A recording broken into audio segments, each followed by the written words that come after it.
मैंने गेस्ट बुलाए हुए थे और उनका मुझे फोन आया कि जी हम नहीं आ पाएंगे।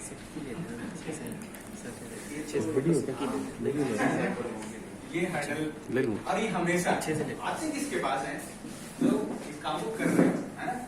चलिए मैं जहाँ से मैंने बंद किया था या मेरा छोड़ गया था वहीं से स्टार्ट करते हैं। तो कोई मुझे बता सकता मैं कहाँ था? आपका नाम अनिल है, पुलिस कोई नहीं,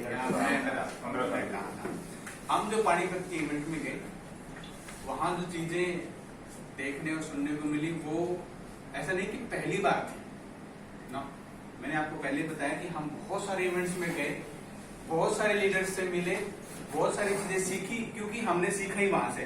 सुरेंद्र सर गवाह है इस चीज की। हम इवेंट अटेंड करने के लिए पानीपत क्या, दिल्ली क्या, जयपुर क्या, नैनीताल क्या, हम बहुत जगह गए हैं, इकट्ठे गए हैं और ऐसी ऐसी डेंजरस ड्राइव कर करके आए हैं कि मतलब पहुंच गए हैं तो बहुत अच्छी बात है। अदरवाइज वही ना बोलते कि वो बीच के जो हर्डल्स हैं वो बहुत खतरनाक थे। सीखा, वो जो सीखा वो अपने सिस्टम में अप्लाई किया और बहुत अच्छे रिजल्ट्स भी है। बट जो चीज पानीपत में जो सीखने को मिली वो बिल्कुल सभी लोगों ने डिस्क्राइब किया, बहुत अच्छे से बताया। बताने के लिए बहुत सारी चीजें हैं और समझने के लिए भी बहुत सारी चीजें हैं। जो सबसे पहली जो चीज है ना वो यही है कि हम जो चीजें सोचते हैं, हम क्या है कि लगभग लोग रोज, कल भी बात हो रही थी कल के सेशन में, रोज हम कुछ ना कुछ डिसीजन लेते हैं रोज, है ना। उठने का है, नहाने का है, धोने का है, खाने का, पीने का, रोज दिन में हम 15 से 20 डिसीजन लेते हैं, है ना। यही होता ना कि हम अभी सो रहे हैं तो सुबह हम इतने बजे उठेंगे, ये हमारा डिसीजन है ना। सुबह उठ के हम ये, जैसे लेडीज का हम ये बनाएंगे, हम ये करेंगे, हम वो, ये सारे हमारे डेली रूटीन में डिसीजन है हमारे, है ना। ऐसे ही है ना, रोज डिसीजन लेते हैं। कभी भी हम एक ऐसा डिसीजन खुद पे भी लागू करें कि मैं ये काम इसलिए करूंगा क्योंकि मेरे परिवार को क्या चाहिए, खुशहाली चाहिए, इनकम चाहिए, ये चाहिए, वो चाहिए, कोई भी चीज के लिए हम उसमें डिसाइड कर सकते हैं। ये हमारे कल के सेशन का बात है, जो कि मुझे कल के सेशन में सब रियल में बहुत अच्छा लगा इसमें मैं उनका। तो मैं वापस आता हूँ पानीपत इवेंट पे। वो बंदा जो बिल्कुल फर्श से भी नीचे था, वो तो फर्श भी नहीं कह सकते, फर्श के भी नीचे था वो बंदा ना। और उसने जब वो चीज बताई कि उसके बाप ने ये कहा कि या तो तू कंपनी कर ले और या मुझे छोड़ दे, मुझमें से या कंपनी में से एक को चुन ले, या तो कंपनी चुन ले या मुझे चुन ले। अगर कंपनी करेगा तो मुझे बाप मत कहिए, ये सीधा सा कहा उसने कि अगर कंपनी करे तो मुझे बाप मत कहियो और कंपनी ना करे तो फिर तो बाप कहलाने का वो है ही।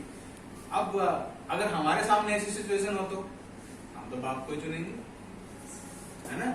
लेकिन उससे आगे की चीजें दिखती थी। उसने बाप को नहीं चुना और उसने कंपनी को चुना।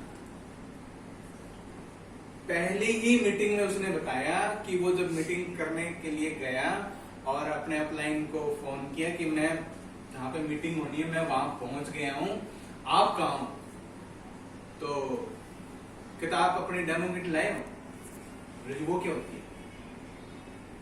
पहले ही दिन बंदे को उसके घर का, जिसके गेस्ट में हमको जाना था वहां पहुंच गए हैं, उसका अपलाइन पूछता है आप डेमो किट लाए हो? अब वो ये कहता है कि वो क्या चीज होती है, डेमो किट क्या चीज होती है, मुझे तो नहीं पता। और ऐसा कर मेरे घर जा और डेमो किट लेके आ। विजय जी उनके घर गए, अपने अपलाइन के और डेमो किट लेके आ गए। और जो 3-4-5 लेडीज जो आई हुई थी उनके पास वो वहां पे खड़े हो गए और उनको फोन कर रहे हैं कि जी मैं डेमो किट भी लेके आ गया हूँ, आप कितनी देर में पहुंचे? बोले मैं 15-20 मिनट में पहुंचा।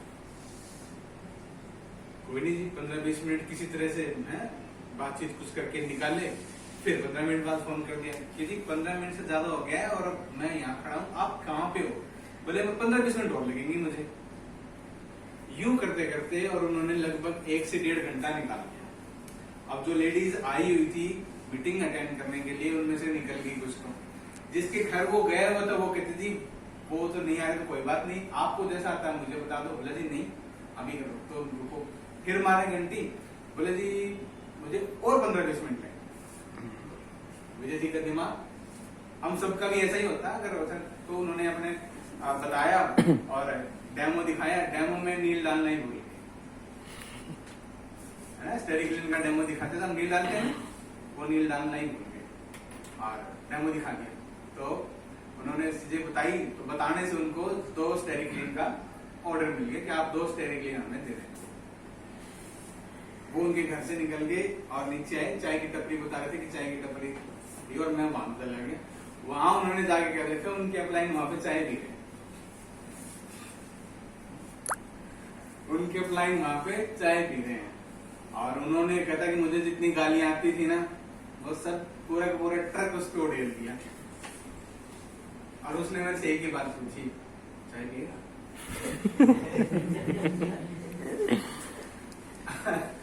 हम होते तो क्या करते, पकड़ती चाय और ये पकड़ती डेमो, आपस में चले, दोबारा ना मिल जाइए मेरे को। वो भी ऐसा ही बोल रहे थे, दोबारा मेरे से, मतलब मैं गुजराती हूँ ना, इसलिए पॉकेट वाली चीज नहीं छोड़ता, चलो ठीक है चाय तो पिएंगे, है ना। तो उन्होंने चाय पी और उसके अपलाइन ने उससे एक ही बात पूछी कि विजय अगर मैं आज वहां होता तो क्या तुझे डेमो दिखाता? बिल्कुल भी नहीं, इसीलिए मैं वहां नहीं।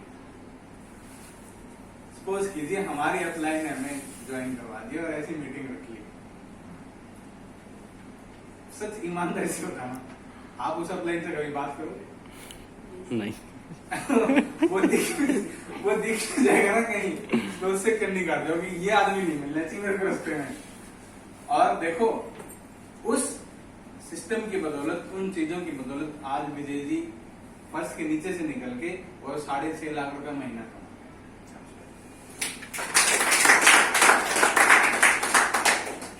सिर्फ और सिर्फ यही चीज है कि हम किसी काम को किस जज्बे से कर रहे हैं।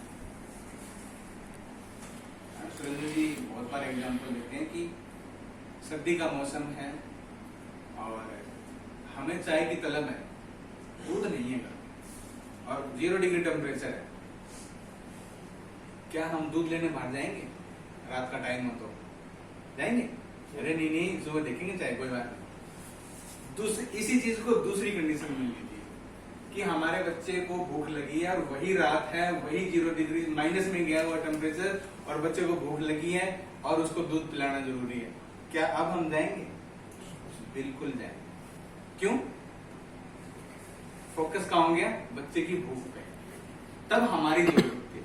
तो आज भी हम यही सोचें कि ये क्यों, हम तो देखिए बड़े हैं ना, बड़े हो गए हैं, तो हमारा तो किसी न किसी तरह से गुजारा चल ही रहा है, चल रहा है ना, आने वाले टाइम में चलेगा और ऐसे ही किसी दिन हम में से कोई कभी कोई हम सब निकल लेंगे यहाँ से। लेकिन कोई एक ऐसा टारगेट सेट करें कि आज हम ऐसा कुछ कर रहे हैं कि आने वाले लोग ना, आने वाली पीढ़ियां हमें ये कहें, है ना, कि ये मेरा दादा या मेरी दादी, ये परदादी या परदादा हैं जिन्होंने हमारे लिए एक ऐसा सिस्टम बिल्ड कर दिया जो सिस्टम हमें आज तक सपोर्ट करता है। यही चीज मुझे सीखने को मिली। मैंने बीच में बिल्कुल काम बंद किया हुआ था, कुछ तो है ना, मेरी जॉब थोड़ी सी ऐसी है कि टाइमिंग का कोई इश्यू है, पुलिस डिपार्टमेंट में हूँ और कुछ पता ही नहीं लगता कि कब क्या हो रहा है। कई बार तो सर के साथ ही होता है कि मैं बोलता हूँ जी मैं आ रहा हूँ आपसे मिलने, और पता चला मैं कहीं रोटी भाई पहुंच गया। ये मेरे को फोन करते हैं, यार कहाँ है? मेरे रोटी ला को यार मैं तेरा यहाँ वेट कर रहा हूँ, ऐसे बहुत बार ऐसा होता है। लेकिन वहां से आने के बाद एक बहुत ही क्लियर विजन के साथ काम स्टार्ट किया है। अभी मैं कोई इस बारे में कोई आपको डिस्क्लोज नहीं करने वाला।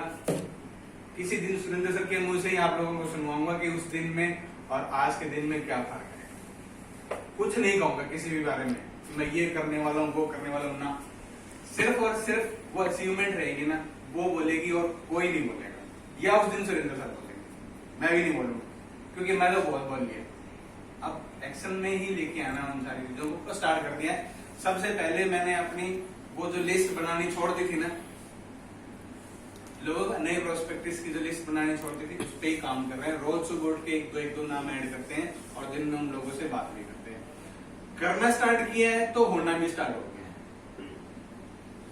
मैंने सर से एक बात सीखी है कि धरती पे कोई ऐसा काम नहीं है जो बिना किए हो जाए। कोई ऐसा काम नहीं है। कोई भी काम ले लीजिए, उठ के हमें अगर पानी भी पीना है तो उठ के उस घड़े और गिलास तक जाना पड़ेगा और उसे मुंह पे लगाना पड़ेगा, तभी वो हो पाएगा, अदरवाइज नहीं हो पाएगा। तो ये नहीं हो पाएगा क्यों? अगर हम करना चाहेंगे तो चीजें जरूर आएंगी। देखिए मैं बहुत सारा बोल सकता हूँ, लेकिन टाइम की बाउंड्री में सर उठ के मुझे यही करें कि बेटा बहुत हो गया, और है तो थैंक यू वेरी मच। और ना इसी सारी चीज के साथ जो लोग वहां गए थे वो तो मोटिवेट हैं ही, जो लोग वहां नहीं गए थे तो उनके लिए एक छोटी सी बात है कि अभी 19 मई को अल्पेश गज्जर जी आ रहे हैं फरीदाबाद, हाँ सॉरी दिल्ली, तालकटोरा स्टेडियम। मैं आपसे, आप रिक्वेस्ट कहिए या किसी भी तरह से आप ये कहिए, आप जो लोग यहाँ हम बैठे हैं वो अपने साथ कम से कम एक दो गेस्ट जरूर लेके जाइएगा।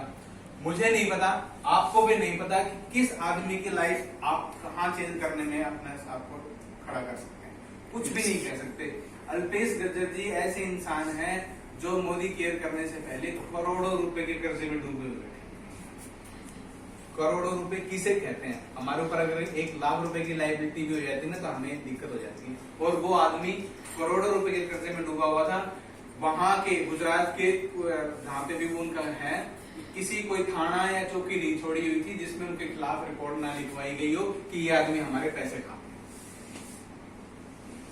उनको किसी आप जैसे ही किसी सज्जन ने मोदी कैसे इंट्रोड्यूस करवा दिया, और उन्होंने उन लोगों से ना टाइम मांगा कि मुझे 1-2 साल जो भी उनके मुंह से ही सुनेंगे हम, क्या उनका था कि मुझे इतना टाइम दीजिए, मैं आप सभी का एक पैसा उतारूंगा। और आज उस आदमी ने वो पैसा भी उतार के और एक बहुत ही गजब की लाइफ जी रहे हैं। ये उनके मुंह से सुनेंगे तो ज्यादा बढ़िया रहेगा, जैसे विजय जी को हम लोग सुन के आए। तो 19 मई को आज ही बाउंड कर लीजिए कि 19 मई को अपने 1 या 2 गेस्ट के साथ जरूर पहुंचे। चलेंगे? यस।